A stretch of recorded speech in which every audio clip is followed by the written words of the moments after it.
ఎంతో పేరు ఉన్నటువంటి బుర్గంపాడు ప్రభుత్వ ఆసుపత్రిలో వైద్య సేవలు నామమాత్రంగా సాగుతున్నాయి. ఆసుపత్రి వర్గాలు అనేక విమర్శలు, ఆరోపణలు ఎదుర్కొంటున్న పరిస్థితి. గతంలో ఐటీసీ రోటరీ క్లబ్ వారు అందజేసిన సామాగ్రి బుర్గంపాడు ఆసుపత్రిలో వస్తువులు లేని కారణంగా మనుగురుకి పంపించినట్లు అధికారికంగా డాక్టర్లు చెబుతున్నారు. నమస్కారం అండి. నేను డాక్టర్ ముకుండేశ్వరరావు, ఇన్ఛార్జి మెడికల్ ఆఫీసర్గా బుర్గంపాడు హాస్పిటల్ పనిచేస్తున్నాను. ఈ హాస్పిటల్ చాలా పురాతనమైనది, కొలాప్సింగ్ స్టేజ్లో ఉంది. వైరింగ్ లేదు, బాత్రూమ్స్ లేవు, డ్రైనేజ్ సిస్టమ్ లేదు, వాటర్ ఫెసిలిటీ లేదు. ఎప్పుడో 20 సంవత్సరాలు వేసిన బోర్డు పనిచేస్తూ ఉంది. ఈ మధ్య కాలంలో ఐటీసీ వాళ్ళు మనకి పబ్లిక్ టాయిలెట్స్ కట్టారు. ఇన్పేషెంట్స్ కూడా మేము ఆ పబ్లిక్ టాయిలెట్ వాడుతాం తప్ప మన హాస్పిటల్ టాయిలెట్ సిస్టమ్ కూడా సరిగా లేదు.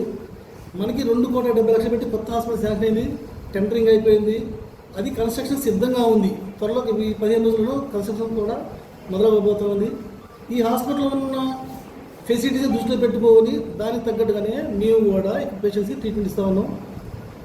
దాన్ని పట్టుకొని డెంటల్ చైర్ ఒకటి ఉంది, కాకపోతే అది పని చేయాలంటే మోటార్ కావాలి, వాటర్ ఫెసిలిటీ కావాలి, సపరేట్ వైరింగ్ కావాలి. కాబట్టి అది ఉపయోగపడే చోట ఉన్న ఏ వస్తువు కూడా ఐడియల్గా ఉండబడుతుంది చెప్పి కలెక్టర్ ఇచ్చిన ఇన్స్ట్రక్షన్ ప్రకారం దాన్ని మనూరు హాస్పిటల్కి ఇవ్వడం జరిగింది. అక్కడ పర్ఫెక్ట్గా పనిచేస్తూ ఉంది.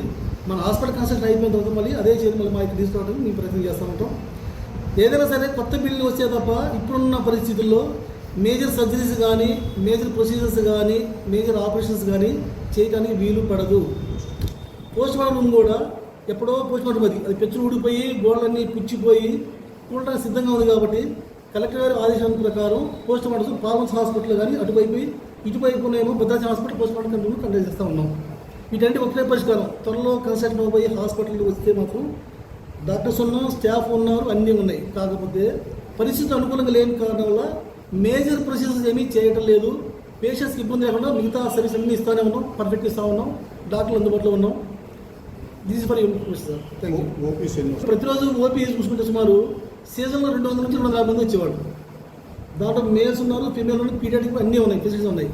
ల్యాబ్ ఫెసిలిటీ ఉంది, ఫార్మసీ ఉంది, 108 అంబులెన్స్ ఫెసిలిటీ ఉంది. ఏమన్నా సీరియస్ వస్తే మీకు ఎక్కడ ఇబ్బంది లేకుండా ఇమీడియట్గా అన్ని భద్రాచలం హాస్పిటల్ రిఫర్ చేస్తూ ఉన్నాం. పోస్ట్ మార్టం కూడా ఇబ్బంది లేకుండా అటు పాల్గొనడానికి భద్రాచలం చేస్తూ ఉన్నాం. మాకున్న పరిస్థితుల్లో అన్నీ కంఫర్ట్ చేస్తూనే ఉన్నాం. ఇప్పటికి అది అన్సీజన్ కాబట్టి కాస్త ఓపీ తగ్గి 100-150 మధ్యకు వచ్చేసింది. సీజన్లో సుమారు 250 నుంచి 300 వరకు ఓపీ వచ్చేది. ఈ మధ్య కాలంలో ఉన్న ఫీజు ఉపయోగించుకొని కుటుంబ నియంత్రణ ఆపరేషన్ కూడా మొదలుపెట్టాం.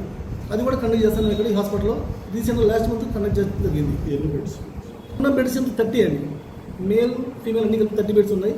దానిలో మేము పీడియాట్రిక్ వాడుకుంటున్నాం, ఆపరేషన్ కేసు వాడుకుంటాను, జనరల్ కేసు వాడుకుంటా ఉన్నాం.